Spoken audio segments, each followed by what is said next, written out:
Hey everybody, welcome to today's amazing panel. I'm Steve Bertoni, I'm an editor at Forbes, joined today with Linda Yaccarino from NBCUniversal, Jeff Green from Trade Desk, and Susan Vanell-Charpentier from Procter & Gamble. Everyone, thanks for joining us. So first question, everyone's job right now, when it comes down to it, is reaching out and connecting with the consumer. How are we reaching out to the consumer these days in the pandemic?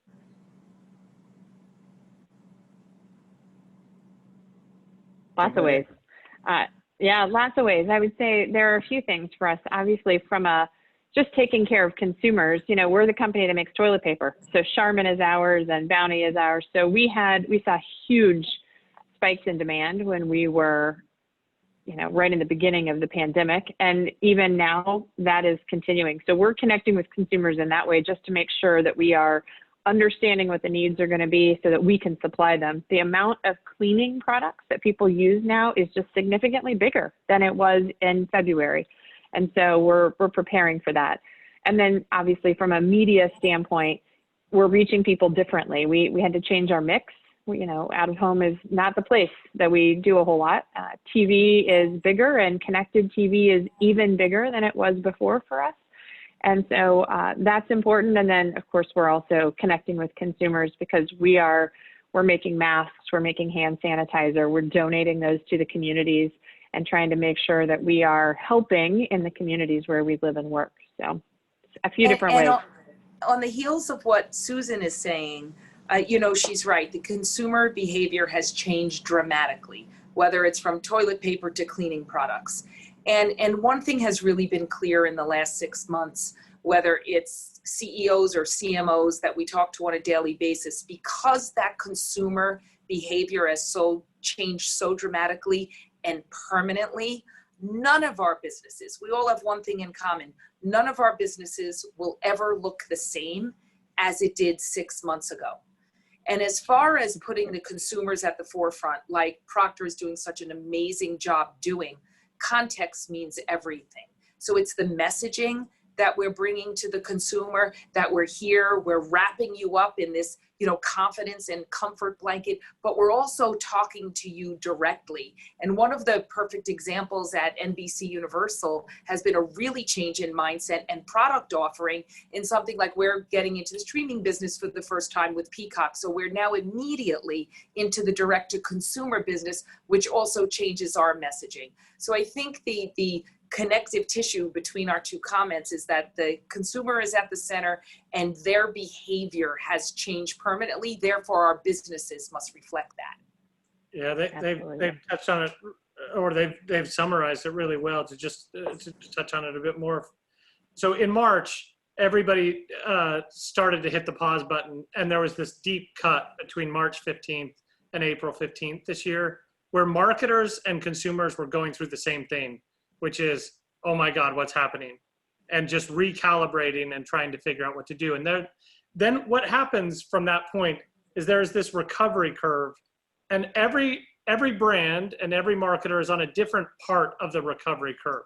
If you're in CPG, you're selling toilet paper, a lot of toilet paper on April 15th. If you're an airline, you're much higher on the recovery curve. But everybody, and especially those that are earlier on the recovery curve, had to engage. When we realized that the world wasn't over, it was just changed, everybody had to reach out, and especially as we were starting to feel isolated and sort of digging in for the long haul, which we've now all been doing for a while, the message had to change, and people had to connect and say, we're still here, we care. Those sort of messages, especially with authenticity and sincerity, have really resonated with consumers. And just what you said in February, you couldn't say in April. So everything changed, and we're still on that recovery curve. And because of connected TV and consumer differences, everything's changed. I want to hear more about, I'm sorry, Linda. I want to hear more about, everyone here mentioned, you know, not just reaching consumers, but striking that right chord, the right tone, getting the message out. I'm so curious on the creative side in terms of that overall tone and message, because, you know, everyone's going through things they've never had before. You have everything from people sick, people scared, people dying, people unemployed, and then you add this new, renewed important focus on racial inequality. How do you strike the right chord on when everything moves so fast, but also can you be serious? Can you be funny? Are people watching media to escape? Like, how do you find that balance? And is it data driven? Is it more gut driven, or is it headline driven? I'm just so curious about how this is all going down. Susan, you should lead that question. Yeah, so a few things. First of all, P&G has always cared about citizenship and kind of inclusion and equality, and that's been a thing we've talked about for a long time. However, talking isn't enough, and so one of the things that we realized right after George Floyd's death, and right after we were still in the midst of the pandemic, but frankly, we had kind of gotten to the point of, okay, we sort of know what we're doing. And in May, then all the social unrest hits. And I'm really proud of our company. We have come out with a video called The Choice, and it is about equality and inclusion and the need to take action, that it's not just enough to sit and wait and use words or feelings to express how you're doing, but you also are required to act because it's incumbent upon all of us. So that's one thing for sure. We've also reached out to a lot of our partners, and I'll send it over to Linda to talk a little bit about this, but just to talk about some of the things that we can do to help. And, as I said earlier, we've donated lots of masks and that kind of thing. But on top of that, we've been trying to make content that is very much sharing what people's experience is. You can't show a big party in a Bounty ad right now because people can't have big parties. And so that looks insensitive. So trying really to put yourself in the shoes of the consumer, understand where they are, what they need is really important. And I'll just continue on those comments because what Susan is talking about is being in the moment and reflecting the mindset of the consumer has also morphed throughout that curve that Jeff was referring to. So if you think about the first, what I've always been calling in the last 6 months, the first triage phase of the market or of the pandemic, which was the health crisis that we were all experiencing. But then who could have imagined that we went right into a social or the injustice crisis that started to happen? But what has really been fascinating with the marketers' need to reflect the emotional sentiment of the consumer at those different times, you have the business to business point, which was there's been more creative innovation and production innovation in the last 6 months than there has been in a decade. Okay, we got that. We figured it out. But what has really been incredible was this acknowledgement from the marketing community overall that plays a unique role in this recovery, that we're all actually stakeholders in contributing to their recovery, but contributing to the health and recovery of consumers, because these invisible enemies that we're all standing shoulder to shoulder together against are the things we had to come together with to help recover. So one of the early examples of something that NBCU was leading together with the CDC, the Ad Council, and the White House, which was an early full-scale production for the whole ecosystem to get out all the creative tools, commercial formats, and messaging to go market-wide to communicate to the consumer of how to stay safe. And I'm happy to say that Procter & Gamble was one of our early lean-in partners that said, you know what, we're gonna mobilize and we're gonna help activate our media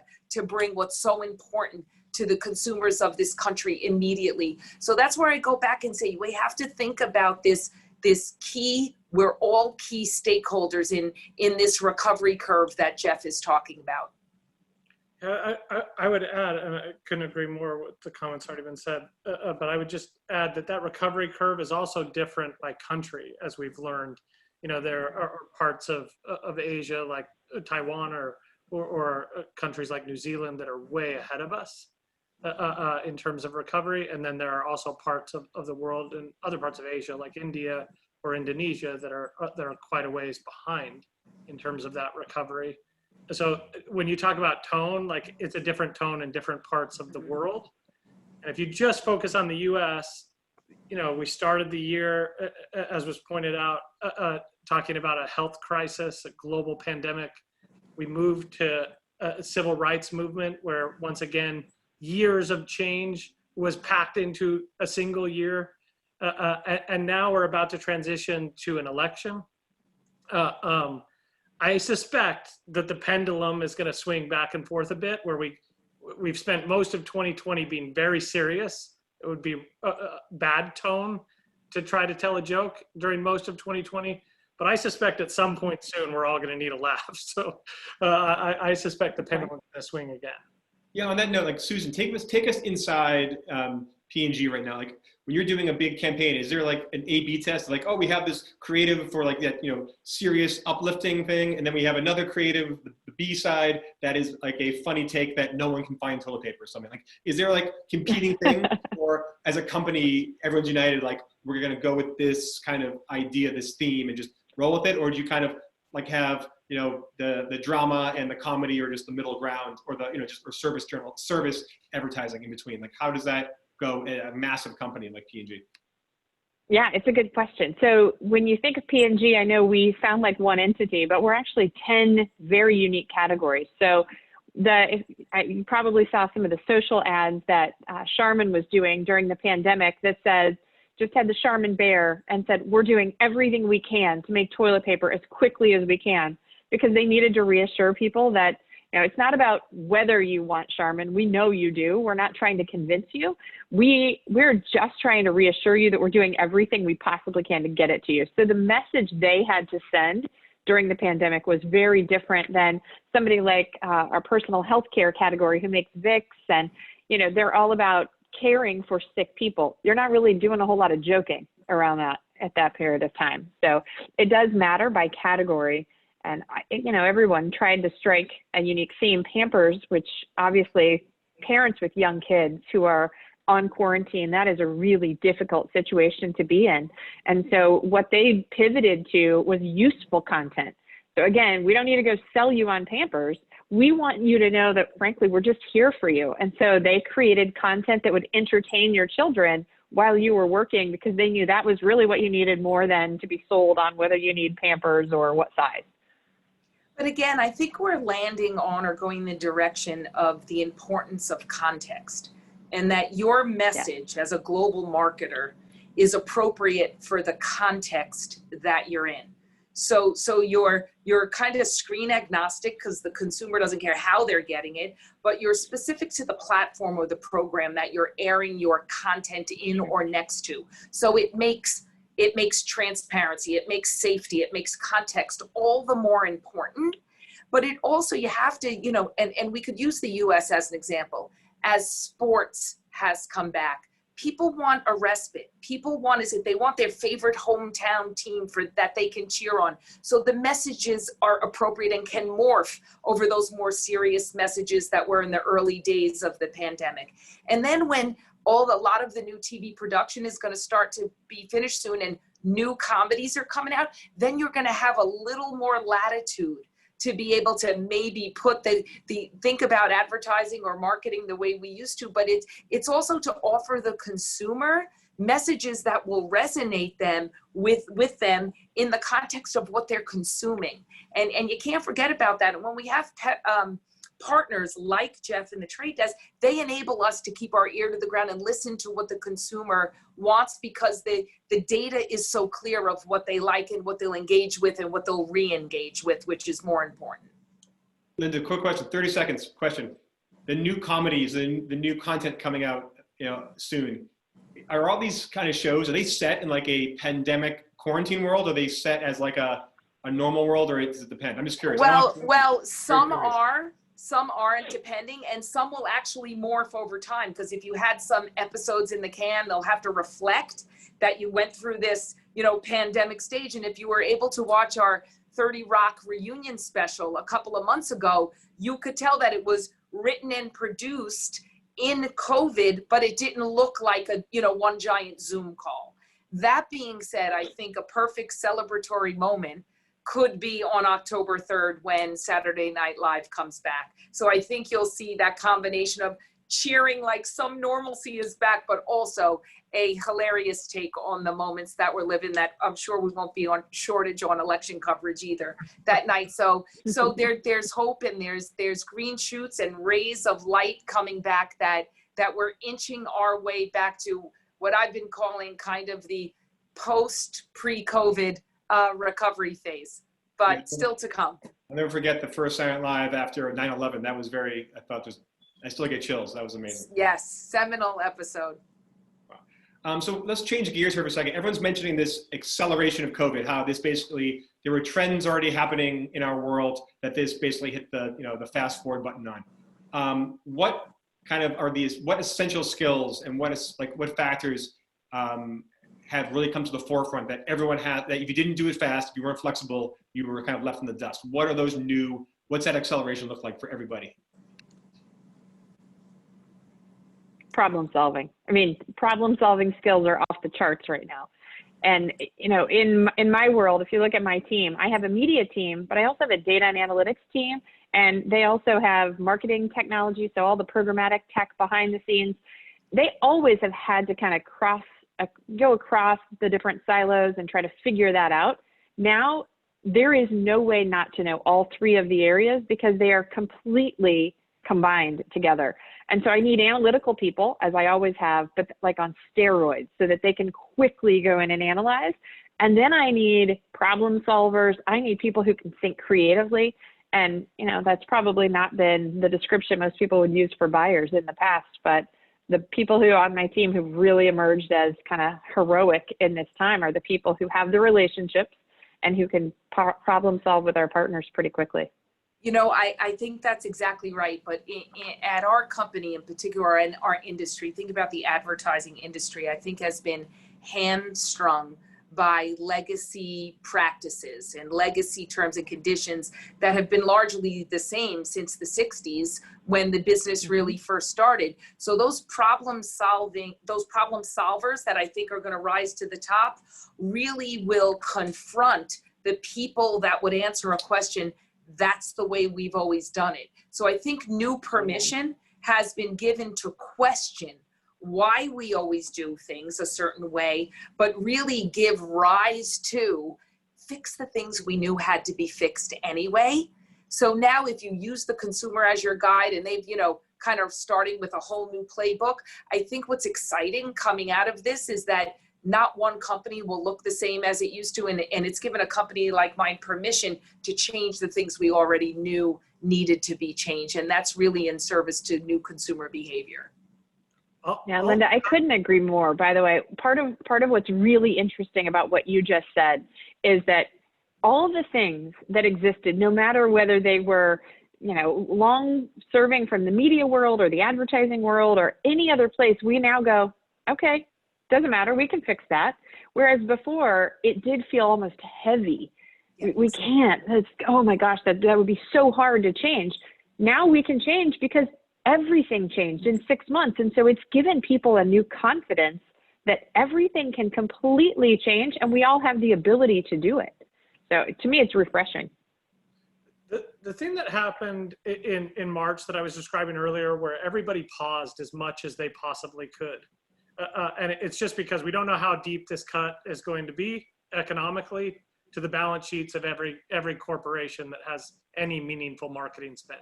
Everybody hit pause on as much as they could.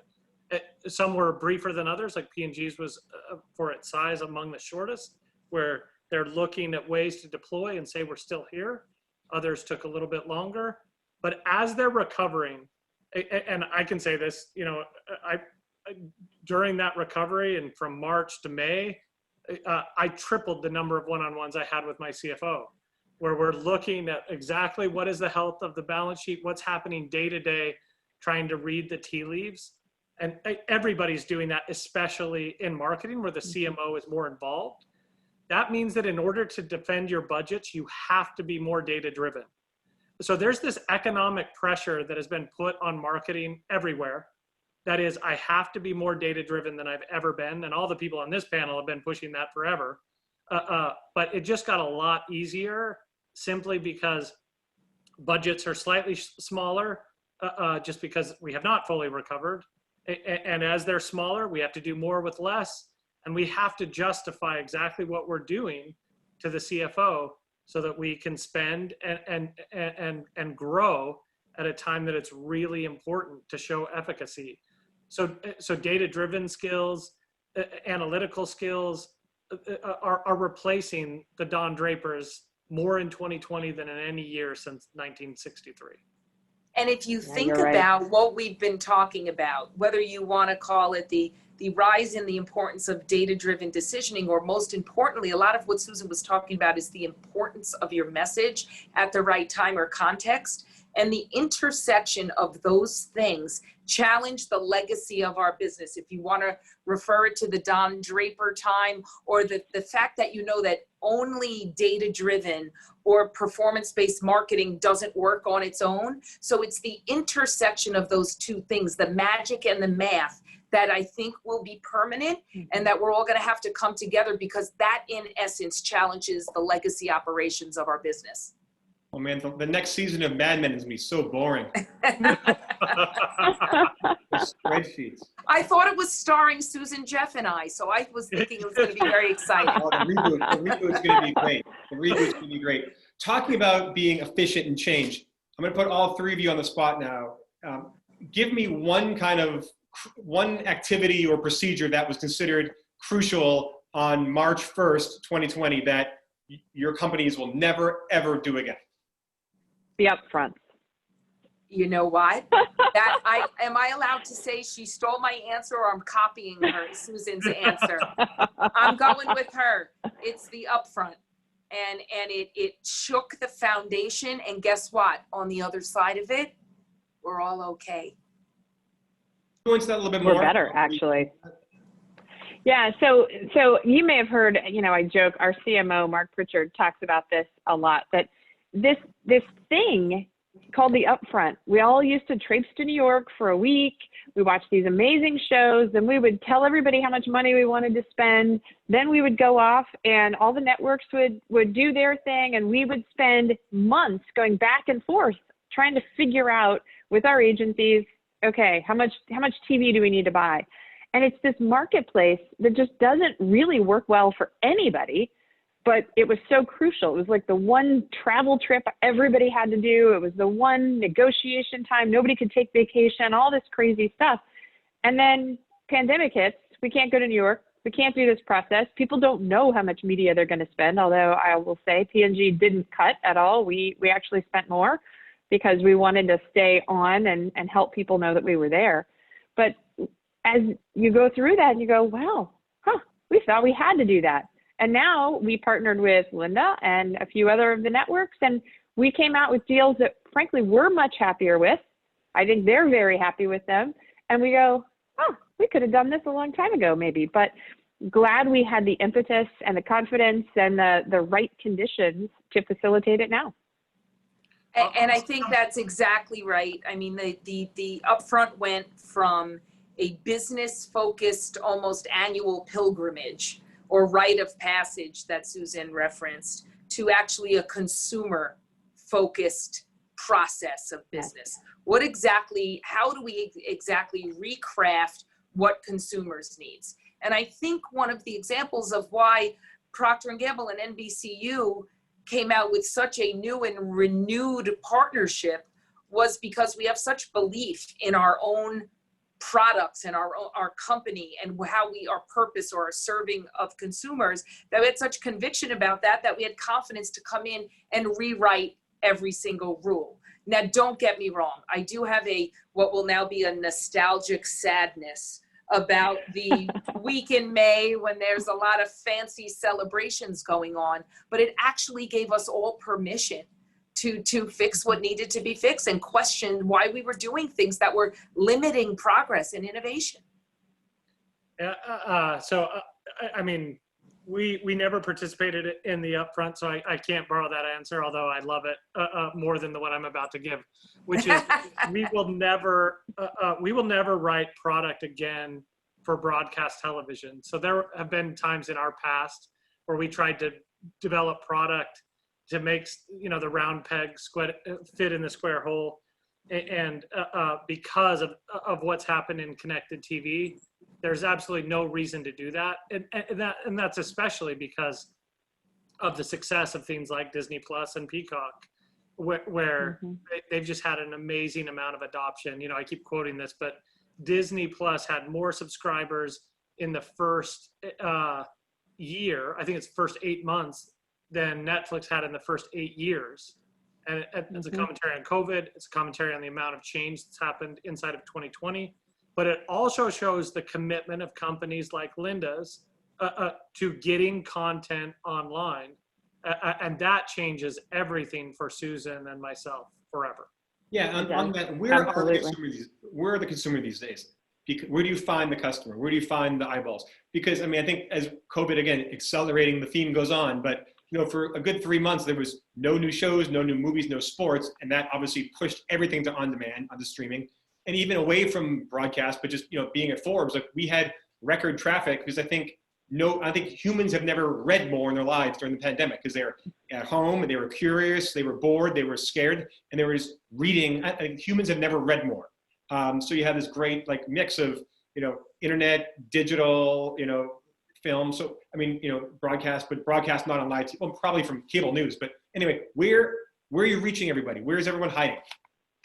Where's everyone hanging? I mean, we've invested a lot more in connected TV because people are doing a lot more in connected TV. We do a lot in social, and social numbers were also really up during the pandemic. So that's where we're finding them. And we actually took the time during the old upfront time to really rethink how we thought about connected TV with all of our partners.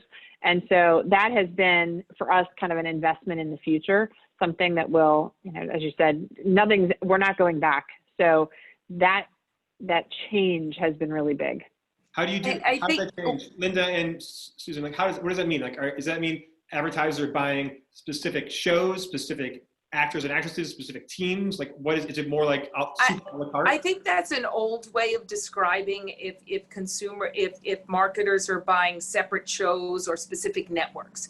What marketers, and I think one of the material changes coming out of this upfront, happily, has been that, you know, in the marketers, and jump in if I'm overgeneralizing, is that they're looking for their consumers who buy their product. So those are audiences. Those aren't just a general reach to get to someone who's watching a particular network at a particular time. There's enough data and enough technology that enables them to be very specific about the consumer that they know they could convert and get a great return on their investment, who's going to buy their product. That being said, which I think is important to your earlier question, Steve, was about, you know, where are you finding them? I think it speaks to the importance to and I'll use, you know, a media company like NBCUniversal, that you actually speaks to the diversity of your brands or your content that you offer. So from cable news that you mentioned, but to relationship with everything from the NFL to the Olympics to 2 broadcast networks, one Spanish language, one English language, and there's a whole host of others, but speaks to the unbelievable breadth and diversity of the country or the consumers that we offer. So the importance of partnership is all about the breadth and the diversity of who you're partnering with, so you can find those consumers in such big numbers. But and then I'll tie it back to what Jeff was saying with the evolution or sophistication of connected TV and the work that he's doing. Although, Mr. Green, I'm going to give you a soundbite for Peacock as opposed to Disney Plus. We'll talk later. We'll talk offline. I knew you were going to get in trouble for that. But it speaks to people literally ask me, what are you doing hanging around with Jeff Green all the time? And I tell them is that I'm following him into the future. And he's helping lead NBCUniversal to modernize our business practices, because he's already where the consumer's at, and that's where we need to go. So I have to say that if you're thinking singularly or in this, you know, kind of tunnel of a network and a day part at a point in time, that's yesterday and that is gone forever. Stephen, I just want to underline it, because I just think what Linda just highlighted is the most exciting change in media in 2020. And it's funny because the last time the 3 of us saw each other was at CES. and then Linda and I were on stage, and we were talking about how big of a year 2020 was going to be and how much change there was going to be because of an election and because of the Olympics. We had no idea that it was going to change even faster for a totally different reason. But there was a bit of a changing of the guard in 2020, which is that connected TV, at least for us, reached over 80 million households for the first time. And cable television is projected to drop below 80 million households for the first time in the US. And that changing of the guard is really important. And what all this change created inside of companies like Linda's, where she just talked about putting content online as aggressively as possible. This environment made it really easy for those decisions that people were struggling over before to just go all in. And that changed both as a consumer and as a technology company that's really pointed at connected television. That's the most exciting thing that I've seen in a long time. In terms I totally agree. Sorry, go ahead. By the way, one of the things that's so interesting about what Jeff just said, I think we've known each other for probably 5 years, and we've been talking about connected TV, and every year he's saying, how do we get more people to invest and put their inventory in connected TV? And we've been talking through it. This is the first year that I think it was almost an easy conversation because everybody went, all right, we get it now. And so thankfully that inflection point hopefully will now lead us into a whole new realm of media that frankly probably would have been another 5 years if we had not had the pandemic. In terms of finding consumers, finding communities that you were mentioning, how much information do you have on me if I was watching 30 Rock on connected TV on demand versus I was just flipping through and watching 30 Rock on cable? What is the insight there, and should I be worried? So the answer to that is it depends. For the most part right now in connected television, there isn't very good targeting or relevance. And that's actually a problem because of the expensive nature of connected television and the really reduced ad load. There has to be relevant advertising. But because relevance in connected TV means it's tied to a household and not to an individual, it's actually, I think, a much safer quid pro quo than it is anywhere else on the internet. So I don't actually think there's anything to be worried about in connected television right now, other than we want there to be relevant enough ads that we don't have to add to the ad load in order to fund the content, so that we don't destroy the user experience. But that's well underway. Yeah, I think you're exactly right, Jeff. And I may have jumped in, but I'm going to, hopefully you can pass off and finish, because the fact that you hopefully there are enough relevant ads, right? But you don't want to disrespect the consumer experience that has actually happened in live linear television. I'm not sure if anyone's watched it lately, but it is a less than pleasurable experience. And some networks go as high as 15 minutes of commercials an hour, which is intolerable. And the actual acknowledgement of the difference during the pandemic was, can I watch that, right? So when it was really why we designed Peacock the way we did, which was through like literally years of consumer research. But you're never going to get more than 5 minutes of commercials per hour. It's often much less than that. But really at a time, or in a pod, which was an old-fashioned word of a pod, you're never going to get more than 2 commercials, no matter what the length. So the consumer experience is so much better. And you know what? In exchange for free, that Peacock is a free advertising supported vehicle, it's a pretty pleasurable experience. And the consumer feedback has been overwhelming. But to that point, if we're really going to evolve and have connected TV grow the way the consumer wants it to, and the way all the data is pointing, we have to make sure that we're continuing what I think is that the television industry has done really well. And I know Susan feels this way, and certainly Mark Pritchard does too. The television marketplace has always operated in an open marketplace. And we have to continue what's good about this industry and make sure that it is open, transparent, and that's why it's so safe as it is. And as the walled gardens keep getting what seemingly higher or harder to penetrate, we got to be really careful about where the marketplace is going.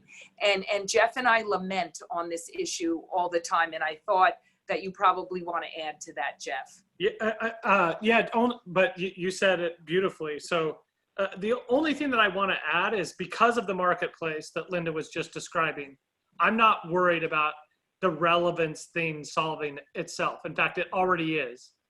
Because at the trade desk, we're targeting way more frequently than what you would normally experience on connected television. And we're doing that while respecting privacy, of course.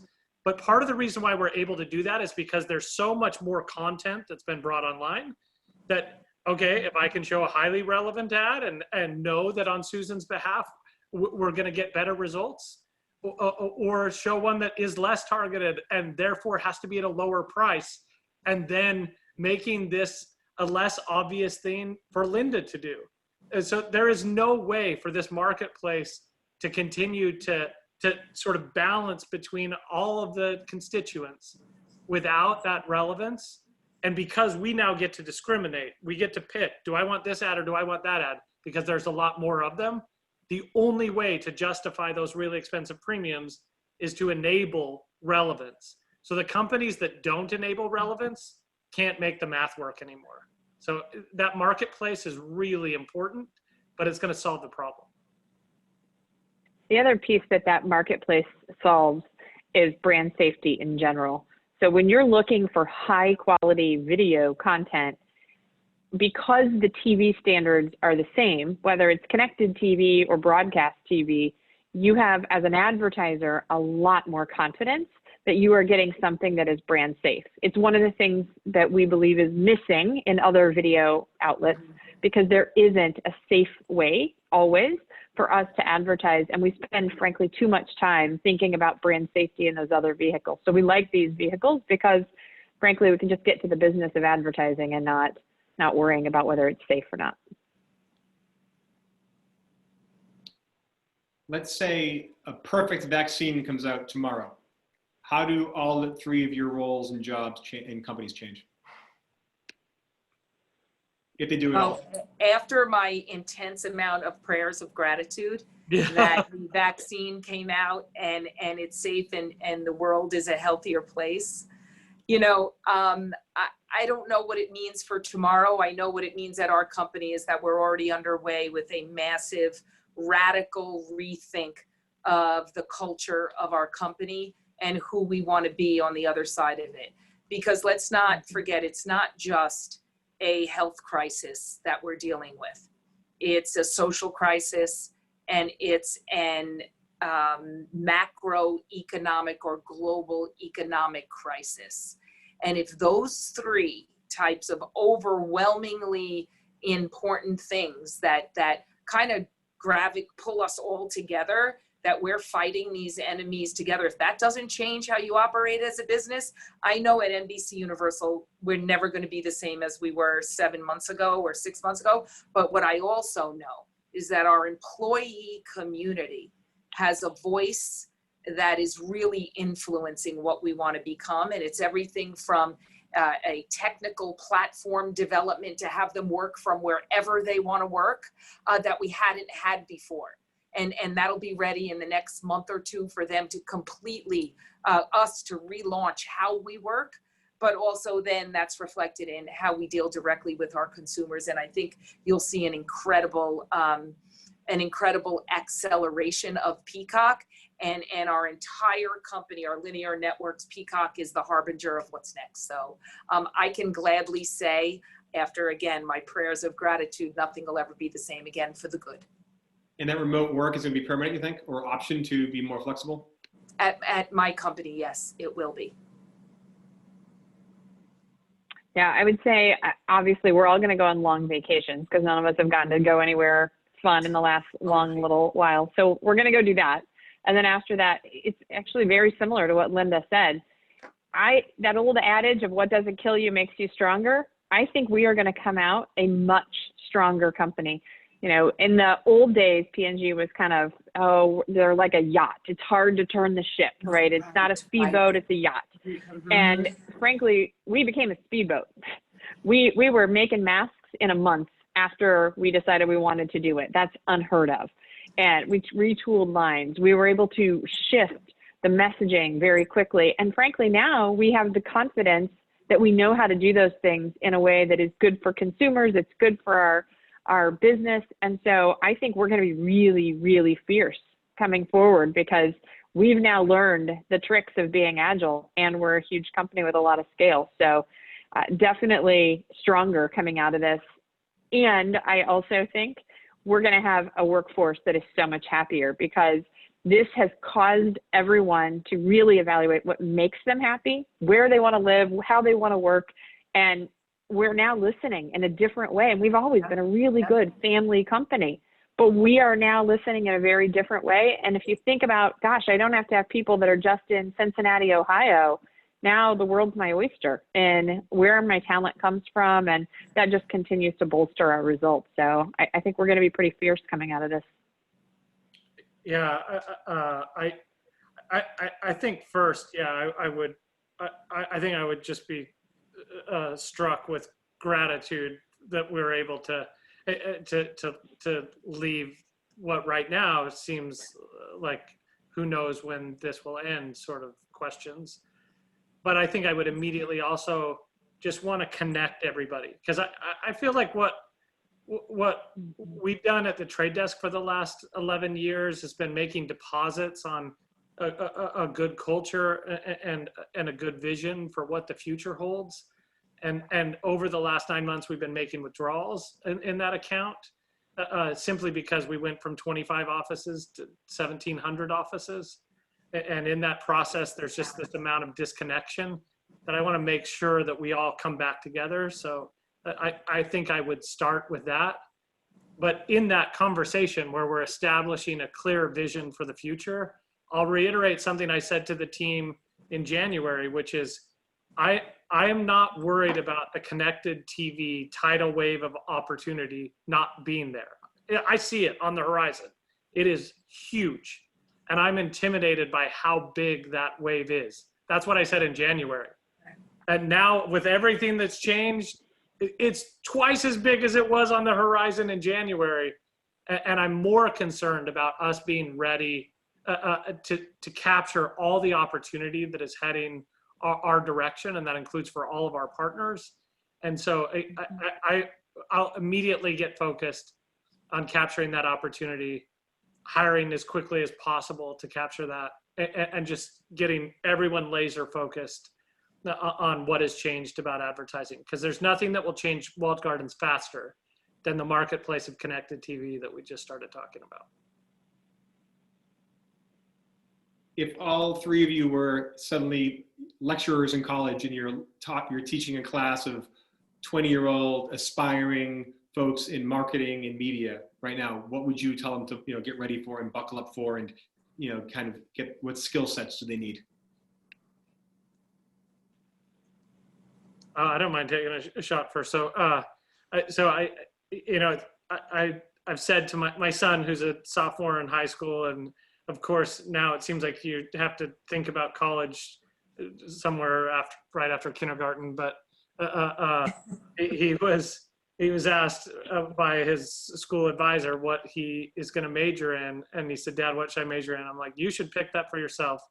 But something to consider is data science is going to have opportunities for decades to come. You need to understand people more than ever. It's really easy to lose that in this. So studying psychology will never be a mistake. And then economics, which is another way of looking at sort of mass psychology. But when you apply all of that, it's going to have a math or data science approach to it. And data science is going to take over advertising where once intuition just drove everything. So I would just encourage anybody in school to pay attention in math class because it absolutely matters. But also in sort of the creative part of data, because we sometimes think of data science as really just being about the math, and it's not. It's about creating hypotheses and being creative about what is possible in an environment where you can actually test it instead of just saying, oh, this is what my intuition says, so let's run with it. So I don't know, that's what I would point them towards. You know, I think you're right, because think about that. Like, and this is what I always tried to tell my kids, you know, and especially when I was younger, you were either labeled a right side of the brain thinker or a left side of the brain thinker. And whatever label you had gave you a just a very narrow spectrum of either job choices, interests, or majors, right? What were you going to major in? You're either going to be an engineer, or you might be an English teacher or a philosopher. Now, because of everything you're saying, whether it's the data-driven side of it or the insights, which is the creativity side, are intersecting, like I said before, the math and the magic. I think the difference now coming out of all of this, and knowing that change is constant, you take whatever skill set you had, but the human element of empathy and trying to think about who your stakeholders are, whether it's your employees or whether it's your larger customer base or community, I think that'll be the game changer. So I think the days of having these narrow lanes of choices are over, and you probably got to branch out a little bit or cross over back and forth to both to find out really how to hit your stride. Yeah, so true. I actually have two seniors in high school right now, so we're in the midst of this discussion. And as we're talking about it, what I'm saying to them is figure out the skills that you like to learn about, whether it is how to do math or how to design an organization or you know, how to innovate, come up with hypotheses, find something, and then figure out how you can do the other ones well. Because I think the blend across, you know, Linda talked about the math and the magic.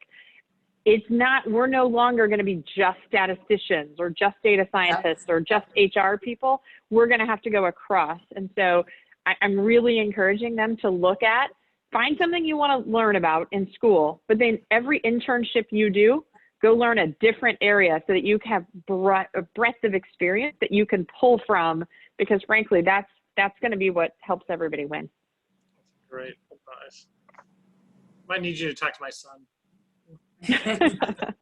We'll see how well my two go, and then I'll let you know.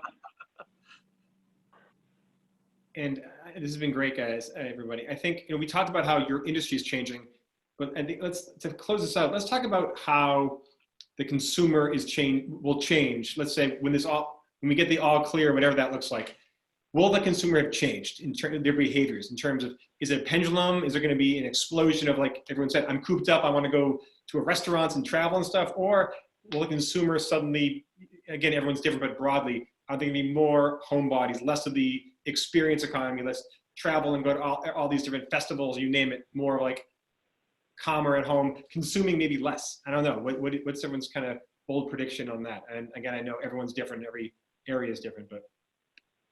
Yeah, so I'll start. I will tell you, I've been thinking about this quite a bit, because during the pandemic, I went from traveling about half the time, you know, before the pandemic, and working a ton, to we bought a farm and 6 acres. And, you know, it's like, whoa, wholesale change in pace.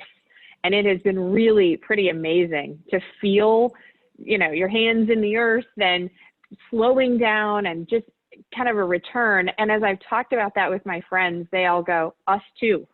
And as I talk about it with my colleagues, they go, us too. And it might not be that they're, you know, living on a little farm, but they are absolutely enjoying the homebody aspect. And it's almost like we've given people permission now to relax and stop and smell the roses a little bit, that old proverb or proverbial thing that people talk about.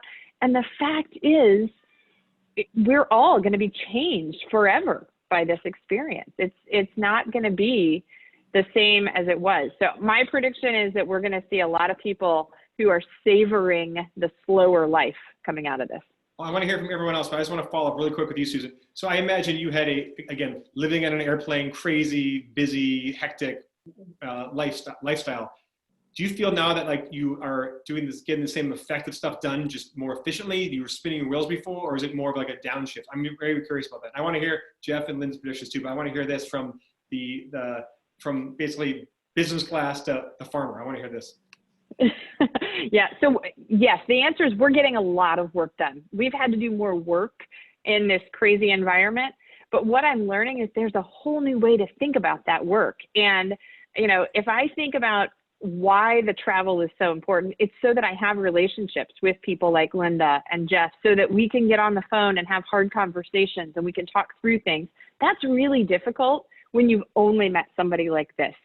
And you haven't, you know, sat and broken bread with them, or just, you know, taken a little walk outside and said, hey, you know, here's what we're struggling with. How are you struggling?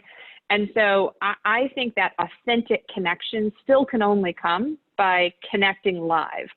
But we probably just don't need to do it as much as we did before, because once you have the relationships, it seems to work pretty well. And so I think we're gonna find new ways to invest that effort we were spending before. That's my prediction. What I found. Linda, you want to go next? Oh, sure. Well, I think, Steve, to your question was, you know, will things have changed? Will the consumer have changed? I think they've already changed. There's no turning back to the way we were. And I think, to Susan's comments, I think the recalibration of everyone's priorities, what you thought you needed, or what you had to have, or whether you were on this, what I always felt like was a hamster wheel of getting up 5:30 in the morning and running to the airport, or doing whatever we had to do. I think that's changed forever. Although the need for human connection hasn't changed, it might not just be at the intensity or pace that it used to be, right? So again, I think you have to pay attention to the trends which will emerge, as you can see already that we're slowly coming out, as sports comes back, as restaurants open.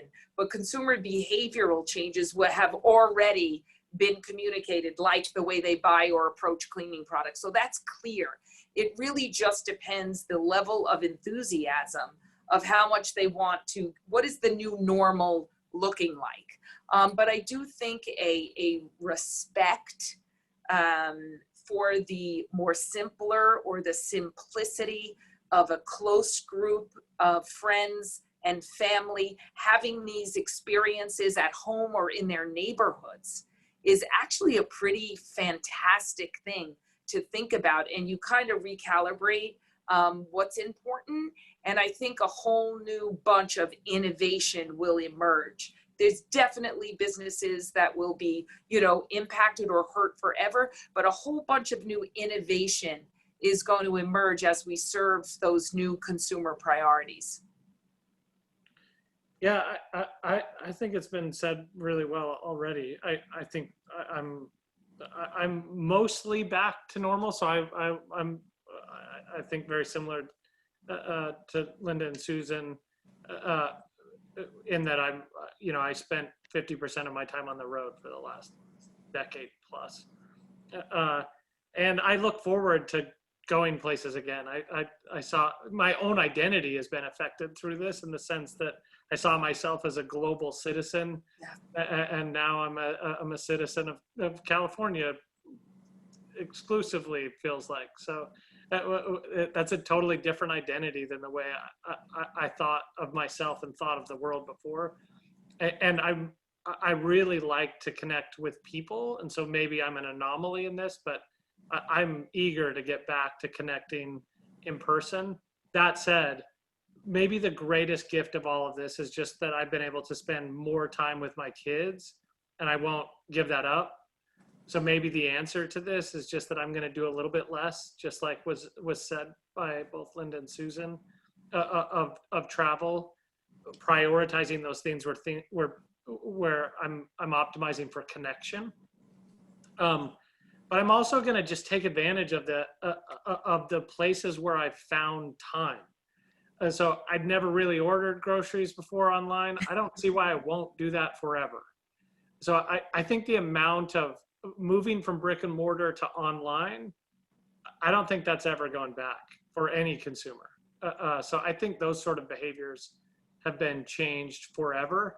And it also creates this direct to consumer. Like Linda was talking about how NBC's in that business for the first time since July with Peacock. That will change forever. NBC will forever be in that business, I think. Well, I think that's a perfect place to wrap this up. I want to thank everyone for great talk. We hit a lot of good things and even some great unexpected turns. So thank everyone so much for this. Thank you for having us. Thank you. you.